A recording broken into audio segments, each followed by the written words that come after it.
Io ho corso subito e l'ho visto, ho chiamato Stefano pensando che fosse magari una rottura, invece no, ho visto che faceva il massaggio cardiaco e ha avuto paura, gli toccavo la fronte, la giugulare per sentire se era calda, sembrava calda ma... Un dolore inimmaginabile, quello che stanno vivendo Moreno e Samuele Angonese, padre e fratello del piccolo Stefano, morto domenica sera a soli 13 anni, travolto da un'auto pirata a Tortima di Lusiana Conco. Il ragazzino stava percorrendo a piedi la provinciale 72 assieme a un amico. I due dovevano raggiungere la vicina piazzetta. La tragedia è avvenuta a poche centinaia di metri da casa, proprio in questo punto dove oggi ci sono i fiori che ricordano una giovanissima vita stroncata. È dura ciò, è dura, veramente dura.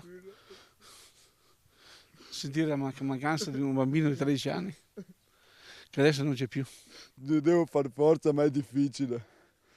E per me è stato peggio di tutti i traumi subiti, questo è più profondo. Frena.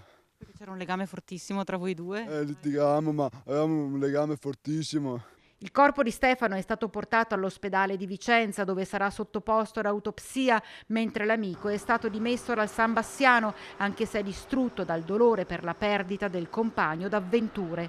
Tutta la comunità di Tortima è scossa da questa tragedia, come ci conferma la sindaca di Lusiana Conco, Antonella Corradin. E tutta la comunità è vicino alla famiglia angonese proprio per sorreggerli, per aiutarli e per sostenerli in questo momento così terribile.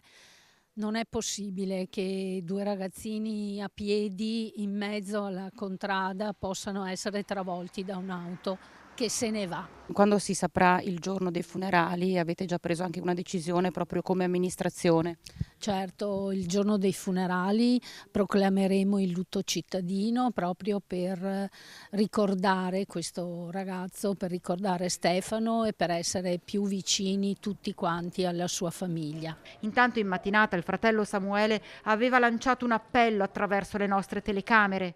Vorrei fare un appello a tutti, in caso di queste situazioni e anche chi commette questi reati, si può dire, questo omicidio, di costituirsi, almeno quello.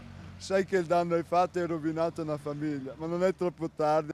E le forze dell'ordine sono sempre più vicine a rintracciare la persona che ha travolto e ucciso un ragazzino, strappandogli la vita senza neanche fermarsi a soccorrerlo.